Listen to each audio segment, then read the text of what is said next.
Donc bonjour à tous, quelques petites explications sur le nouveau projet que je viens de mettre en ligne qui s'appelle Démo Microservice. Donc le but du jeu là c'était de mettre en place une architecture de microservices avec un Docker Compose de manière assez simple avec des microservices en Spring Boot, une gateway et Consul. Alors du coup, ce que vous avez en ligne, donc le projet démo microservice, principe, c'était d'être capable de le lancer avec un Docker Compose.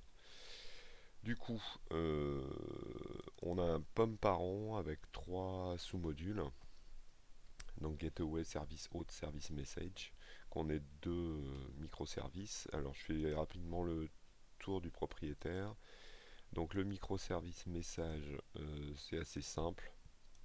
Vous avez juste un contrôleur. Ça reprend un petit peu les exemples précédents. Euh, En l'occurrence, quelque chose d'assez simple, un post qui permet d'envoyer des messages, un get qui permet de récupérer les messages par leur ID, et surtout le fameux subscribe qui fait des streams. C'est pour un peu tester l'appel de stream à travers une gateway, pour montrer que ça fonctionne parfaitement bien avec Spring Cloud Gateway. Donc voilà le premier service, j'en ai fait un deuxième super simple, qui est repris de l'exemple précédent me semble-t-il, dans lequel vous avez juste un contrôleur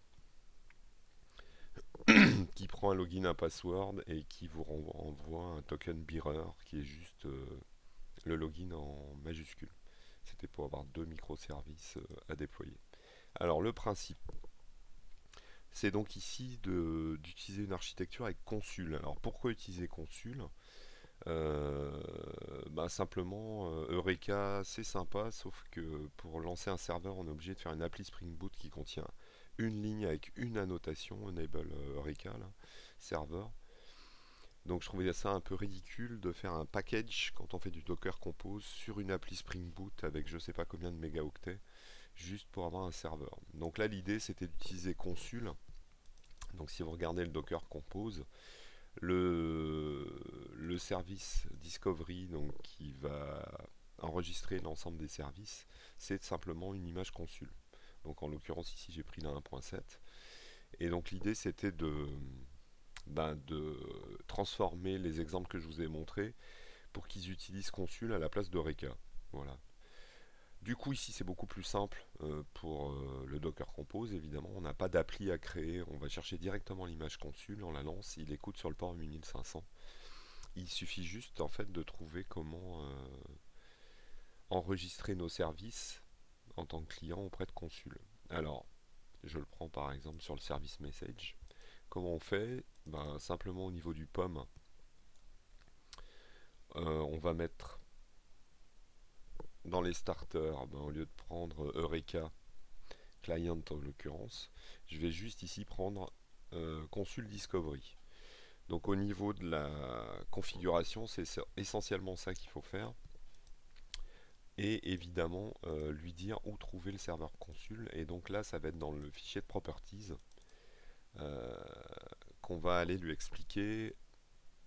Alors par défaut, il va chercher sur localhost 8500 si on ne lui met rien. Donc si vous avez lancé un serveur Consul avec Docker sur le port 8500, tout se passe bien. C'est ce que je vous conseille de faire d'ailleurs quand vous êtes en mode développement et que vous voulez tester en local vos microservices. Alors ici vous remarquerez la syntaxe particulière, c'est-à-dire que le host de Consul, il est soit en variable d'environnement, en l'occurrence ici Consul host, pour savoir quel est le host, soit si cette variable d'environnement là n'est pas définie, ce qui est assez pratique avec le deux points là, il va prendre par défaut localhost. Alors ça permet de faire quoi? En fait le problème c'est que quand vous êtes en mode développement, vous testez votre service, euh, vous avez un consul qui tourne sur localhost sur le port 8500. Donc ça c'est parfait, ça marche très bien. On pense juste à lancer son consul avant avec un Docker Run.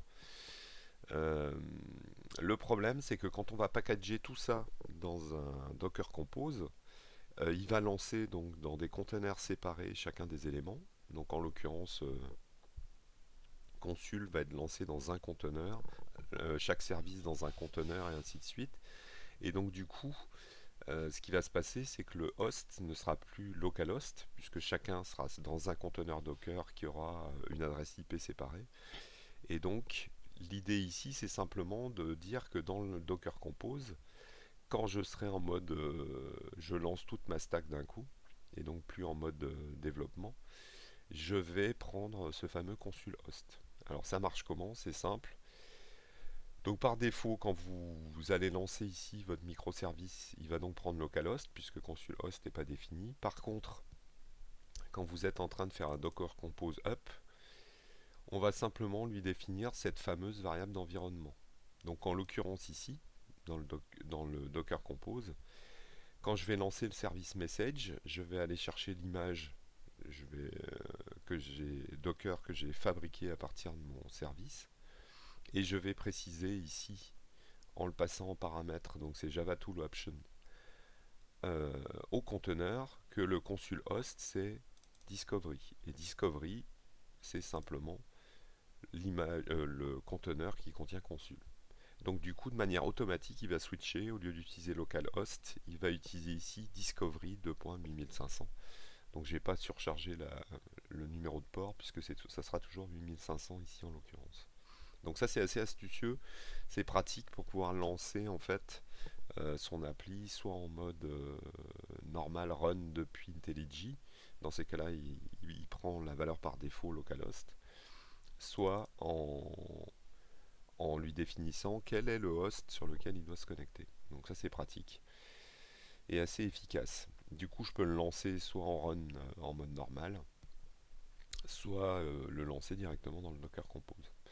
Donc voilà un petit peu pour l'archi. Alors le truc c'est qu'évidemment il faut packager chacun des services ici, il faut le mettre sous la forme d'un conteneur Docker. Donc le plus simple, enfin une des solutions pour le faire en tout cas, dans le POM donc j'ai pris Consul ici, ça va être d'utiliser le plugin Maven de Google qui s'appelle JIT Maven Plugin. Donc on rajoute juste dans la section plugin, en plus du plugin Spring Boot, on va rajouter ce fameux Jib Maven plugin et on va lui préciser donc quelques petites options pour que ça fonctionne correctement. Alors je vous décris un petit peu ce que j'ai rajouté donc, dans la configuration par défaut. Alors premièrement, ce que j'ai fait, c'est que je l'ai rajouté dans la phase par défaut qui s'appelle package. Je vais lancer le goal qui s'appelle Docker build. Donc je vais lui demander en fait quand on fait un Maven package de automatiquement lancer Docker build. Bon alors c'est discutable, en l'occurrence j'ai pris package, on aurait pu faire sur une phase d'install, peu importe. Donc ça veut dire qu'il va le lancer automatiquement. Alors ensuite, dans la configuration du conteneur, un truc assez particulier que fait Jib, c'est que par défaut, il met le timestamp de vos images Docker à 0. Donc 0 autant unique système, donc année 70. Donc si on précise rien, par défaut, il va afficher dans la liste de vos images qu'elles ont été créées il y a 50 ans. Donc ça m'embête, j'ai rajouté ça pour qu'ils mettent la date de construction. Première option ici, exposer les ports. Vous pouvez décider en fait de rajouter un expose dans vos ports de conteneurs, enfin d'images. En l'occurrence ici pour les services, j'en ai pas besoin puisque je ne vais pas y accéder de manière externe, je vais y accéder que de manière interne à l'intérieur du Docker Compose. Ensuite, là je vais tuner par défaut, si vous lui mettez rien, il va chercher une image Google tunée avec un JDK 11. Donc là, je suis allé explicitement lui dire non, non, non, non, je veux l'OpenJDK 14 Alpine pour fabriquer mes images, ce qui me permet d'avoir accès à toutes les dernières fonctionnalités de Java 14 par exemple. Là, je vais lui préciser, donc ça c'est le from, l'image de base, et tout, ça va être le nom de l'image que je vais construire. Donc en l'occurrence ici, l'image de mon microservice, mon image Docker va s'appeler démo microservice, et je vais prendre le nom du projet slash le nom du projet, donc en l'occurrence ici service message. Par défaut, quand il construit l'image Docker, il met un seul tag dessus, c'est latest. Vous pouvez en rajouter en fait en décommentant ici, en prenant en fait le numéro de version de votre projet. Bon, là, je l'ai enlevé, du coup, ça rajoute des tags, hein. Il prend toujours le tag la test, mais vous pouvez en mettre plusieurs sur la même image. Donc voilà un peu le fonctionnement de ces images. Et donc, normalement, pour lancer la construction de l'image, on est censé aller dans le plugin. Alors là, je suis dans le parent, pardon. On est censé aller dans le plugin Jib et lancer Docker Build. Si vous lancez un build tout court, il essaye en plus de publier votre image sur Docker Hub. En l'occurrence ici, ça m'intéresse pas. Donc soit vous le lancez à la main en double-cliquant dessus, mais là comme je l'ai rajouté dans la phase package, en fait, dès que je vais lancer un Maven package, il va automatiquement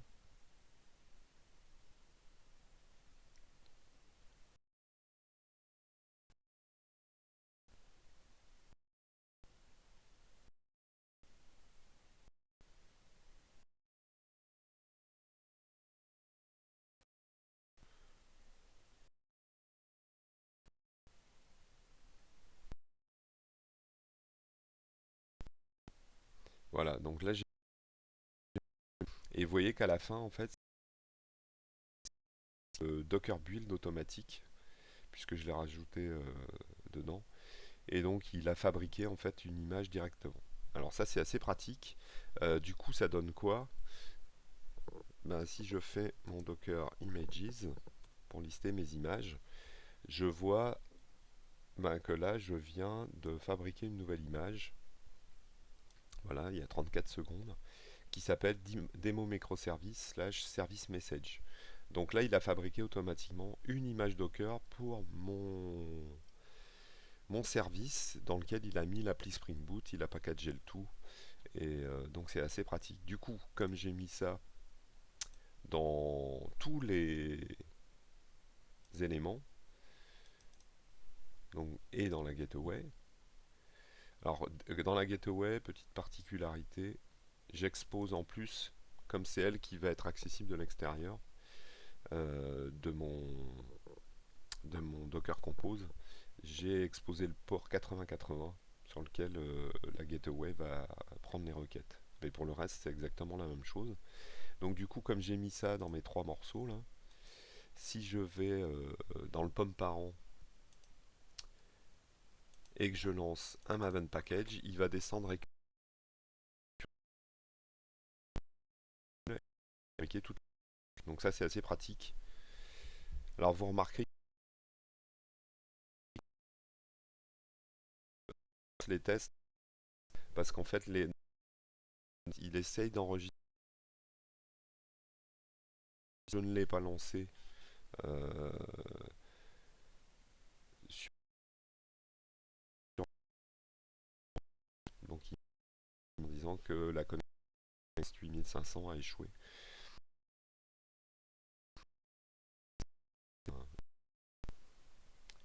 Voilà, donc là j'ai mon build success. Si je reviens sur mes Docker Images, voilà. Donc du coup, il m'a fabriqué trois images Docker sur chacun de mes composants. Alors vous remarquerez la particularité, c'est que du coup l'image précédente, comme il l'a détagué, enfin il a remplacé le tag sur la nouvelle image, elle reste en plan. Du coup, je peux la supprimer. Elle me sert à rien. Donc là, c'est bon, j'ai mes trois images Docker. Donc j'ai plus qu'à les lancer en fait dans mon Docker Compose. J'ai plus qu'à aller les chercher avec le nom que je leur ai donné. Donc là, en l'occurrence, je les ai pas tagués avec les numéros de version, ce qui serait quand même mieux.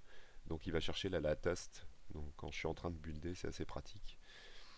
Alors c'est quelque chose de super classique, vous connaissez maintenant. Donc en fait, on a un service message qui va dépendre. Donc pour que ça fonctionne, évidemment, chaque service quand il va être lancé va s'enregistrer auprès de Consul. Donc il faut absolument que le service Discovery soit lancé avant. Donc ici, je lui précise que le host c'est Discovery et j'attends que le Discovery soit lancé avant de lancer le service de message, le service hôte. Et la dernière partie, c'est la passerelle, donc gateway. Particularité, donc je fais une exposition de port 80-80. Je vais lui dire que consul de la même manière et sur Discovery et je vais attendre qu'il soit lancé. Alors au niveau de la passerelle, qu'est-ce qu'il y a de particulier dedans? Pas grand chose en fait. Si vous avez regardé le tuto précédent, vous verrez qu'en fait la configuration du service est exactement la même qu'avec Eureka.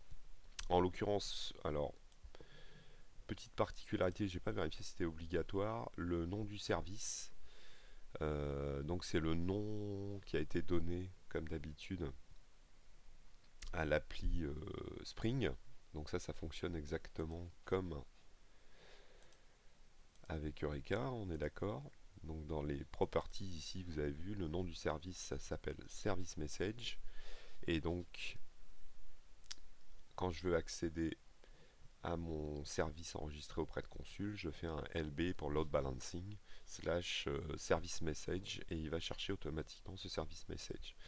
Donc la config elle est la même que précédemment. Tout ce qui commence par API service, je vais l'envoyer sur le service message et tout ce qui commence par API slash hôte, je vais l'envoyer sur le service hôte. Alors la seule particularité ici, c'est qu'il va falloir dire à ma gateway d'aller se connecter à Consul pour récupérer les services. Donc se connecter à Consul, voilà, on prend le starter Consul dans la dépendance POM. Et au niveau de la configuration, là c'est un tout petit peu plus compliqué. On va lui dire que on va activer le Discovery Locator et qu'on va chercher Consul. Alors c'est la même configuration que pour les autres. Soit on est en mode Docker Compose et donc c'est la variable d'environnement Consul host qui va déterminer où il est, Consul. Sinon par défaut je prends localhost. Et puis j'ai rajouté une désactivation de ribbon parce qu'il mettait un warning au démarrage. Et donc la gateway va écouter sur le port 80-80. Donc rien de très original. Au niveau de la config, ça change rien par rapport à Eureka, donc c'est quand même assez agréable à utiliser. Alors du coup, résultat final, ça donne quoi? Ben, pour le lancer, du coup, ça devient assez simple. On va prendre un terminal. On va faire un docker compose up -d.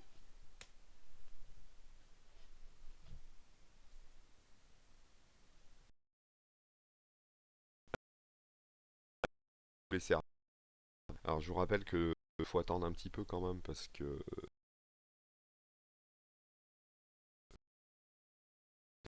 donc ça prend quelques secondes, mais c'est quand même.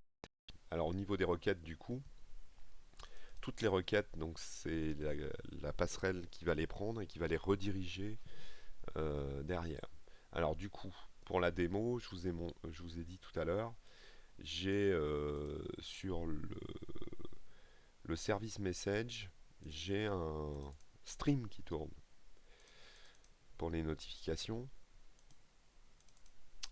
Et donc, il est ici sur slash message slash subscribe. Donc c'est le mode de fonctionnement classique, hein, c'est un replay processor.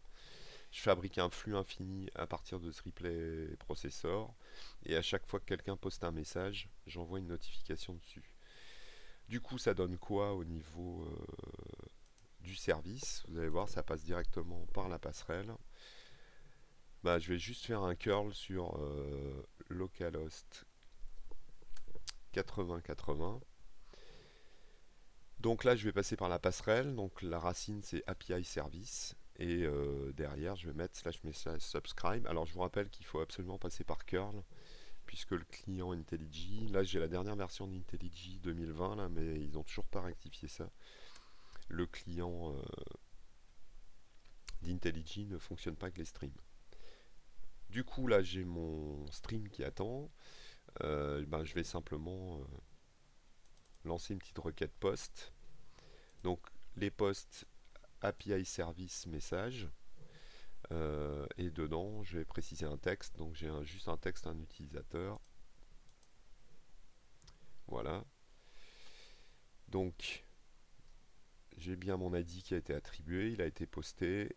Il me renvoie le created, la location. Vous remarquerez que la location que vous avez générée dans le service message a été modifiée, puisque là, du coup, la racine, c'est bien la gateway, localhost 8080, et pas le service interne qui a été effectivement appelé derrière.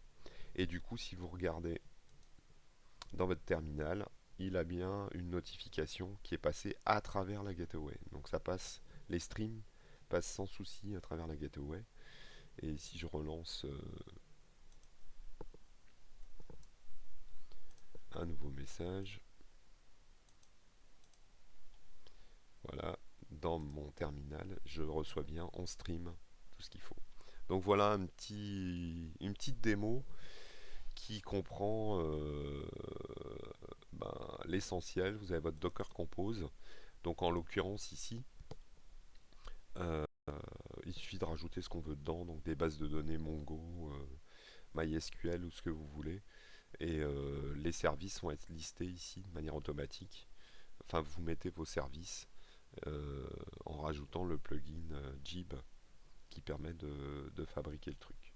Voilà, et vous avez un déploiement en 2 coups de cuillère à peau. Voilà, bonne journée à tous, à bientôt.